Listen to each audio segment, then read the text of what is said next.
नमस्कार, live India हर में आपका स्वागत है। मैं हूं आपके साथ काजल मेहता। आज नवादा लोकसभा के सफरनामे पे हम चर्चा करेंगे। शुरुआत करते हैं। वर्तमान में नवादा लोकसभा निर्वाचन क्षेत्र में शामिल है और वहीं नवादा लोकसभा को लेकर के कई सारी चीजें भी हैं। आपको बता दें कि नवादा लोकसभा में चर्चा में आगे बढ़ने से पहले नवादा लोकसभा को लेकर के अगर हम चर्चा करें तो कुछ दिनों पहले भी नवादा लोकसभा से उतरे प्रत्याशी के लिए प्रधानमंत्री नरेंद्र मोदी वहां पहुंचे थे। विवेक ठाकुर जो कि एनडीए के प्रत्याशी है, इस लोकसभा से उन्होंने उम्मीदवार उतारा है, वे उम्मीदवार उतरे हैं और उनके समर्थन में जनता को प्रोत्साहित करने के लिए प्रधानमंत्री नरेंद्र मोदी उस जगह पे पहुंचे थे। शुरुआत करते हैं माफ कीजिएगा, इस लोकसभा के बारे में बातचीत करना। इस लोकसभा में 6 विधानसभा सीटें आती है, जहां बरबीघा, रजौली, हिसुआ, नवादा, गोविंदपुर और वारिसलीगंज ये 6 विधानसभा क्षेत्र इस लोकसभा क्षेत्र में शामिल है। चलिए नजर डालते हैं नवादा की खूबसूरती और विशेषता की ओर और ऐतिहासिक चर्चाओं की ओर। नवादा जिला दक्षिण बिहार का एक खूबसूरत शहर है। यह अनेक ऐतिहासिक धरोहरों को अपने आप में समेटे हुए है। खुरी नदी के उत्तर में जो आबादी बसी है उसे प्राचीन काल में नव आबाद कहा जाता था। यही बाद में अपभ्रंश के रूप में नवादा के रूप में जाना जाने लगा। वहीं नवादा 1845 में गया जिला का सब डिवीजन था। बता दें नवादा को एलियट मार्केट बाजार के नाम से भी जाना जाता था। 26 जनवरी 1973 को मगध प्रमंडल के गया जिले से अलग होकर नवादा एक स्वतंत्र जिला बन गया। जिले की जीवन रेखा की बात की जाए तो खुरी नदी और NH 31 इस जिले की जीवन रेखा है। नवादा के उत्तर में नवादा, दक्षिण में झारखंड का कोडरमा जिला, पूर्व में शेखपुरा व जमुई और पश्चिम में गया स्थित है। नवादा में नवादा सदर व रजौली 2 अनुमंडल, इसमें 14 प्रखंड है। नवादा संसदीय सीट के दायरे में 6 विधानसभा क्षेत्र आते हैं, जिसके बारे में पहले भी जिक्र किया गया था। वहीं इनमें नवादा जिले के 5 विस सीटें नवादा, हिसुआ, वारिसलीगंज, गोविंदपुर और रजौली, जबकि शेखपुरा जिले का बरबीघा क्षेत्र शामिल है। वह विधानसभा सीटें विकास और मुद्दे यह बिहार के पिछड़े जिलों में शुमार है। वहीं 75% आबादी कृषि पर निर्भर है। जिले में सिंचाई संसाधनों का घोर अभाव भी है। वहीं नवादा भी नक्सल प्रभावित क्षेत्रों में शामिल है। वहीं शिक्षा व स्वास्थ्य के क्षेत्र में भी जिले के हालात कुछ अच्छे नहीं माने जाते हैं। हाल के वर्षों में गांवों तक बिजली जरूर पहुंच गई है। वहीं रेल व्यवस्था पहले की तुलना में काफी बेहतर हुई। सिंचाई की बेहतर सुविधा, वारिसलीगंज का बंद चीनी मिल, अपर सकरी जलाशय परियोजना, ककोलत जलप्रपात सौंदर्यीकरण, हिसुआ और वारिसलीगंज को अनुमंडल का दर्जा होना, जिले में PG स्तर तक की पढ़ाई की व्यवस्था, जिले में केंद्रीय विद्यालय की स्थापना यहाँ के प्रमुख मुद्दे हैं। यहाँ की साक्षरता दर 59.76% है। 1996 के बाद से यहाँ भाजपा का वर्चस्व रहा है। 1952 से अब तक 8 बार कांग्रेस, 4 बार भाजपा, 2 बार CPIM, 1 बार राजद व 1 बार निर्दलीय का कब्जा रहा। बात करें 2009 के पूर्व तक यह सीट सुरक्षित थी। 1996 से 2014 तक हुए 4 लोकसभा चुनावों में हर बार भाजपा के उम्मीदवार ही विजय रहे। वहीं लोकसभा क्षेत्र में चुने गए सांसद सदस्यों की सूची कुछ इस प्रकार है। 1952 में ब्रजेश प्रसाद जो कि भारतीय कांग्रेस से थे। 1952 रामधनी दास, भारतीय कांग्रेस। 1957 सत्यभामा देवी, भारतीय कांग्रेस। 1957 में रामधनी दास जो कि भारतीय कांग्रेस से ही थे। 1962 से सांसद रहे रामधनी दास, फिर से भारतीय कांग्रेस से। वहीं 1967 में सूर्य प्रकाश पुरी स्वतंत्र रहे।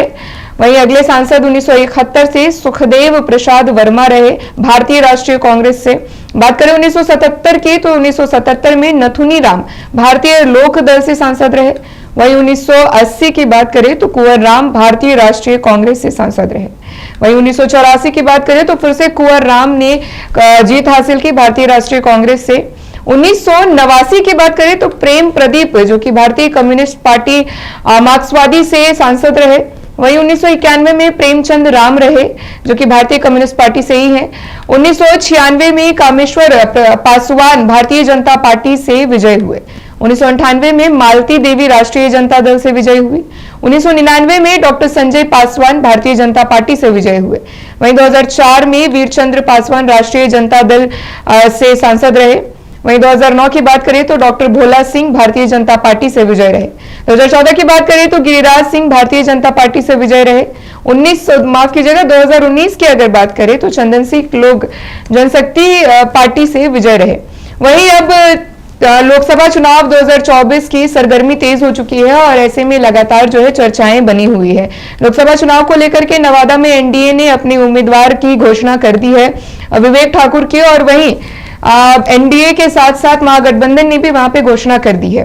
2024 की बात करें तो प्रधानमंत्री नरेंद्र मोदी हाल ही के दिनों में नवादा पहुंचे थे, जहां पे उन्होंने प्रत्याशी विवेक ठाकुर के प्रति लोगों के मन में सद्भावना जगाने की कोशिश की और वहां के नवादा की जनता को संबोधित किया। चलिए इसी लोकसभा सफरनामा पे चर्चा करने के लिए हमारे साथ पटना से सहयोगी संजय जुड़ रहे हैं। संजय, ये सफरनामा हमने अपने दर्शकों के सामने रखा, जिस तरीके से नवादा का सफरनामा रहा, 8 बार कांग्रेस ने वहां पे कब्जा रखा और उसके बाद बीजेपी और अन्य पार्टियों ने।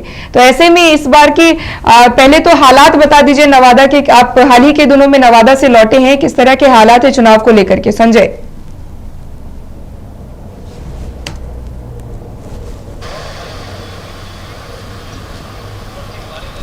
देखिए, नवादा की पहचान जो है काजल, वहाँ की पान की खेती से होती है।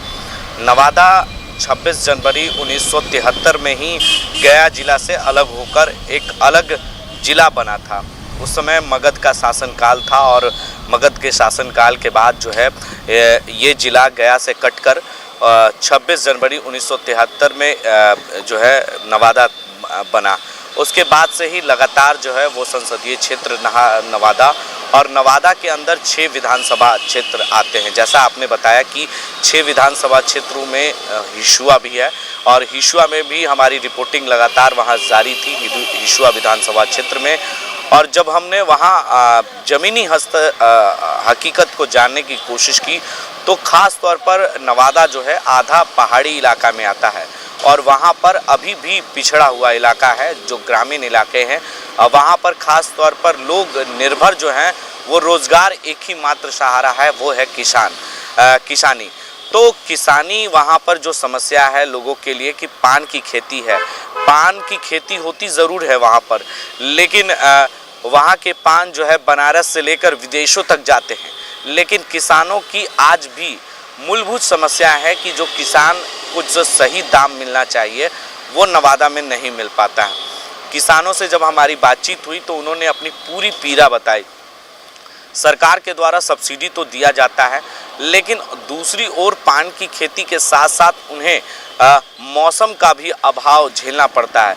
जब अगर ख़राब मौसम होते हैं तो पान की खेती पूरी तरीके से उनकी जो किसानी है वो ख़त्म हो जाती है। वो किसान जो है परेशान हो जाते हैं, और मौसम की मार हर किसान को झेलना पड़ता है, चाहे वो किसी चीज़ की किसानी करते हो, चाहे वो साग सब्जी हो या गेहूं की उपज करते हो या अनाज की उपज करते हो, तो उन्हें झेलना पड़ता है। लेकिन पान की खेती की एक खासियत रही है कि बहुत सारी उसकी शुद्धता भी रखी जाती है पान की खेती की। तो वहाँ पर कई सांसद ज़रूर चुनकर आए भारतीय जनता पार्टी से, लेकिन 4 बार सांसद रहने के बाद भी भारतीय जनता पार्टी के आज तक जो भी सांसद आए वो वहाँ के नहीं रहे। मतलब नवादा क्षेत्र के कोई लोकल सांसद कैंडिडेट को नहीं दिया गया, जिसके वजह से इस बार नवादा के अंदर काफ़ी नाराज़गी है, और लोग चाहते हैं कि नवादा का बेटा हो। नवादा का बेटा अगर होगा सांसद तो हम उनसे हर समस्या का समाधान निकलवा सकते हैं। लेकिन जो दिल्ली से आते हैं और अगर नवादा में सांसद चुनकर जाते हैं तो फिर हमें दिल्ली की दौड़ लगानी पड़ती है काजल, और किसी तरह की समस्या का समाधान हम अपने सांसद से नहीं करवा सकते हैं। चाहे वो सड़क हो, गली हो, नली हो, या स्वास्थ्य की समस्या हो, अच्छे शिक्षा की व्यवस्था हो। सेंट्रल स्कूल भी अगर जो वादा किया गया था गिरिराज सिंह के समय में और चंदन सिंह के समय में, जो अभी वर्तमान में वहाँ सांसद है चंदन सिंह, जो लोजपा से आते हैं। लोजपा 2 गुटों में बट गया। पहले जब रामविलास पासवान हुआ करते थे, दिवंगत रामविलास पासवान, उस वक्त चंदन सिंह को मौका दिया गया था।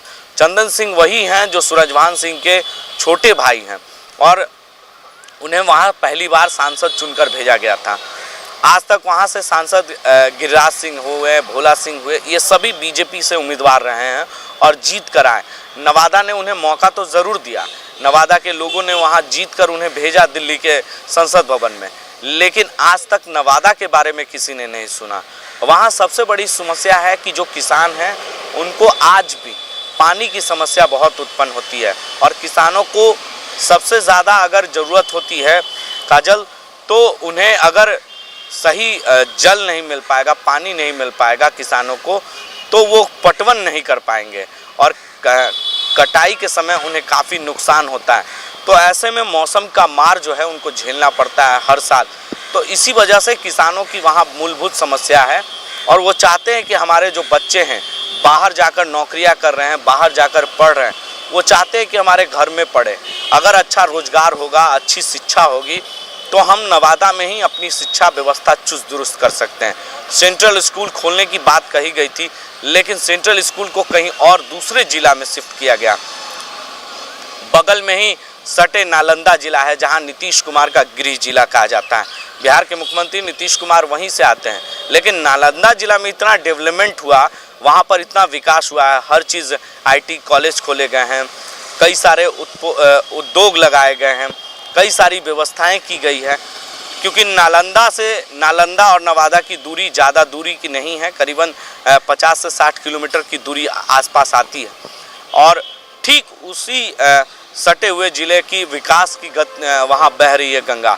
लेकिन नवादा में आज तक सांसद तो चुनकर बीजेपी ने दिया, लेकिन बीजेपी को लोगों ने दिया, लेकिन आज तक वहाँ नवादा में मूलभूत समस्या जो है वो किसानों की है और शिक्षा की है, और जो किसान हैं उनको सही तरीके से खेतों तक पानी नहीं पहुंच पाता है, क्योंकि पहाड़ी इलाका है और पहाड़ी इलाका में सबसे बड़ी समस्या होती है जल की। जो गर्मी के मौसम में खास तौर पर जो पानी की समस्या है, लोगों को सही तरीके से घर तक पानी नहीं मिल पाता है। सरकार की नल जल योजना पहुंची है, लेकिन नल जल योजना के बावजूद भी लोगों को सही से पानी गांव-गांव तक नहीं मिल पा रहा। तो ये बहुत बड़ी समस्या है काजल वहाँ की, और इस बार नवादा के लोगों ने मूड बनाया है कि वहाँ का लोकल बेटा होगा। कई वहाँ पर कैंडिडेट हैं, बीजेपी से विवेक ठाकुर हैं, RJD से भी हैं, और कह सकते हैं कि निर्दलीय प्रत्याशी विनोद कुमार यादव भी हैं, जो राजबल्लभ यादव के भाई हैं, जो फिलहाल अभी जेल में हैं और बलात्कार मामले में। और वहीं दूसरी ओर बात करें तो एक और उम्मीदवार हैं जो शिक्षाविन कहा जाता है, आनंद कुमार वर्मा, वो भी मैदान में हैं।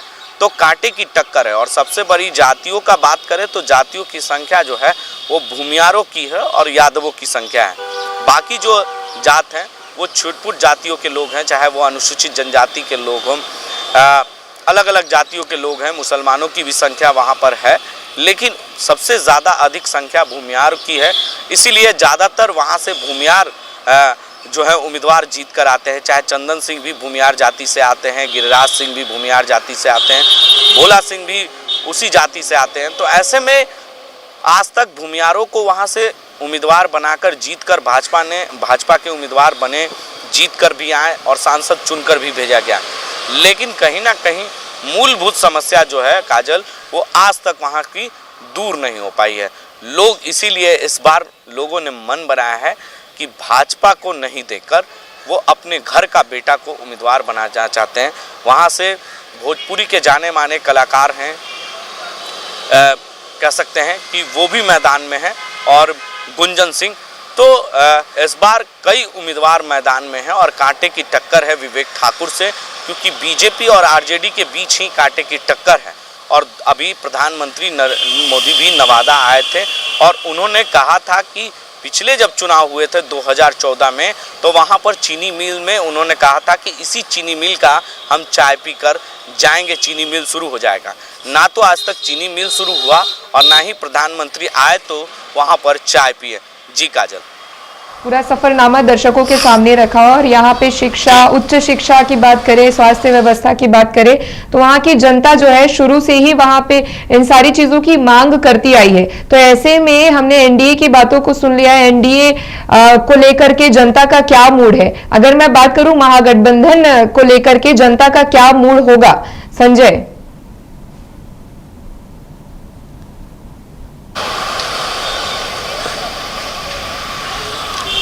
देखिए सबसे बड़ी चीज़ है कि लोग ना तो आरजेडी और ना ही बीजेपी, वो सीधी यही बात कह रहे हैं कि जो यहाँ के उम्मीदवार हैं उन्हीं को हम लोग पसंद करेंगे, चाहे वो गुंजन सिंह हो, आनंद कुमार हो या विनोद कुमार यादव, क्योंकि विनोद यादव जो हैं वो राजवल्लभ यादव के भाई हैं। राजवल्लभ यादव भी वहीं के निवासी हैं और राजवल्लभ यादव बाहुबली हैं। तो ऐसे में बाहुबली होने के नाते एक वर्चस्व की लड़ाई है वहाँ पर, और इस बार जो है कांटे की टक्कर जो है विनोद यादव के साथ भी है। तो विनोद यादव राजवल्लभ यादव के भाई हैं और जेल से ही वो पूरी तरीके से मॉनिटरिंग कर रहे हैं अपने भाई के चुनाव के कैंपेन का। तो इस बार जो है बीजेपी के साथ कांटे की टक्कर आरजेडी की भी है और रेस में 3 ही लोग हैं। एक हैं विनोद यादव, दूसरा है आरजेडी के तरफ से जो उम्मीदवार हैं, और पहला विवेक ठाकुर। तो पहले नंबर पर बीजेपी के उम्मीदवार हैं, तो दूसरे नंबर पर आरजेडी और तीसरे नंबर पर बाकी जो निर्दलीय हैं। जी काजल, ये लोकसभा सफरनामा था जो कि हमने अपने दर्शकों के सामने रखा। चूंकि संजय ये तो चुनाव की बातें हो गई, हम जानना चाहेंगे आपसे, क्योंकि सफरनामे के दौरान हमने नवादा के बारे में बहुत कुछ खास चीजें पढ़ी। मैं चाहूंगी कि आप कुछ दिनों पहले ही वहां के दौरे से आए हैं, तो चाहूंगी एक बार दर्शकों को वहां की विशेषताओं के बारे में बताएं। संजय।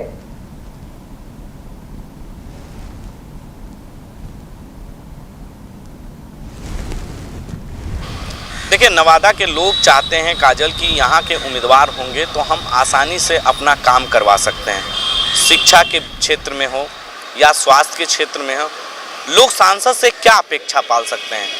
लोग सांसद से यही अपेक्षा पाल रहे हैं कि अगर हम सही समय पे अगर परिवार के कोई लोग अगर हमारे बीमार हो जाते हैं तो दिल्ली के एम्स में या पटना के एम्स में अच्छे तरीके से हमारा इलाज हो सके, अस्पतालों में अच्छे तरीके से हमें स्वास्थ्य लाभ मिले।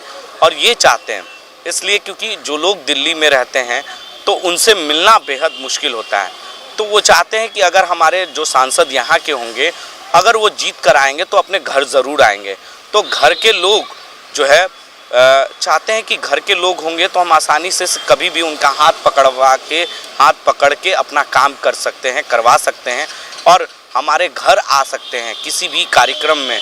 लेकिन अगर आज तक जो भी वहाँ से जीत कर गए हैं, चाहे वो गिरिराज सिंह हो, भोला सिंह हो या चंदन सिंह हो, कई उम्मीदवारों के नाम लोगों ने गिनाए और सीधे तौर पर जो है पिछले उम्मीदवारों के और पिछले जो सांसद हैं उन पर उन्होंने गंभीर आरोप लगाए। कहा कि जो उन्होंने वादा किया था कि यहाँ पर सेंट्रल स्कूल खुलवाएंगे, तो उन्होंने सेंट्रल स्कूल यहाँ ना खुलवाकर वो अपने क्षेत्र में खुलवा लिए। तो ये एक बड़ा गंभीर आरोप है। किसी भी फैक्ट्रीज या किसी भी कंपनी को रोजगार के माध्यम से भी देखा जाए, क्योंकि वो पिछड़ा इलाका है और मगध का क्षेत्र है, तो वहाँ पर खास तौर पर मगही भाषा लोग ज़्यादा बोलते हैं। और सटा हुआ जिला गया है, जमुई है, कोडरमा है झारखंड, तो वहाँ पर लैंग्वेज की भी बहुत सारी समस्याएं हैं कि लोग वहाँ पर मगही भाषा इस्तेमाल करते हैं। और वहाँ के पान मगही पान के नाम से फेमस है। तो ये पान बनारस तक जाता है और किसान के पान जो है दूर दूर जाकर बिकते ज़रूर हैं, लेकिन उनकी समस्या जो है कि हमें सही दाम नहीं मिल पाता है। इसलिए अब हम पान की खेती भी कम करने लगे हैं। हमारे बच्चे चाहते हैं कि बाहर के फैक्ट्रियों में जाकर काम करते हैं, पलायन करते हैं और घर चलता है, परिवार चलता है, क्योंकि वहाँ पर रोज़गार की समस्याएं हैं। क्योंकि पहाड़ी इलाका है और पहाड़ी इलाकों में ख़ास तौर पर लोगों की जो रोज़गार की समस्या है कि यहाँ पर कोई भी चीज़ जो है हम रोज़गार नहीं कर सकते हैं, और जो भी करते हैं तो वहाँ के मार्केट की भी बात करें तो मार्केट सुबह से लेकर शाम तक ही चलते हैं। अमूमन देखा जाता है कि शहर के इलाकों में जो है रात के 10 बजे तक मार्केट खुले रहते हैं, लेकिन अभी भी वो इलाका इतना पिछड़ा हुआ है कि शाम होते होते दुकानें बंद होने लगती हैं, क्योंकि वहाँ पर कई बाहुबली हैं, नक्सली बेल्ट इलाका है, नक्सली प्रभावित क्षेत्र है। तो ख़ास तौर पर जो दुकानदार हैं वो समझते हैं कि अगर नक्सली इलाका है तो समय से पहले वो दुकान को बंद कर देते हैं, मार्केट को बंद कर देते हैं। ये सारी मूलभूत समस्याएं हैं लोगों की, और लोग ख़ास तौर पर इर्द गिर्द के जो ग्रामीण इलाके के लोग हैं वो मार्केट करने नवादा के बाज़ार में आते हैं, और वहाँ पर कोई भी ऐसी चीज़ नहीं है जिससे लोगों को रोज़गार मिल सके। जी काजल। 52 से किस तरीके से वहां पे इतिहास रहा, चुनावी इतिहास कैसा रहा, लोकसभा को लेकर के कैसा इतिहास रहा, ये सारी चीजें हमने अपने दर्शकों के साथ रखी। लेकिन ये सारी चीजें जो है काफी ज्यादा जरूरी हो जाती है जैसे जैसे ही चुनाव नजदीक आता है। धन्यवाद संजय हमारे साथ जुड़ने के लिए और इन सारी चीजों पर चर्चा करने के लिए, दर्शकों तक ये अहम बातें पहुंचाने के लिए। तो आज के लिए सिर्फ इतना ही, लेकिन कल फिर से इसी वक्त आप लोगों से मुलाकात होगी बिहार के एक और लोकसभा चुनावी सफरनामे के साथ। नमस्कार।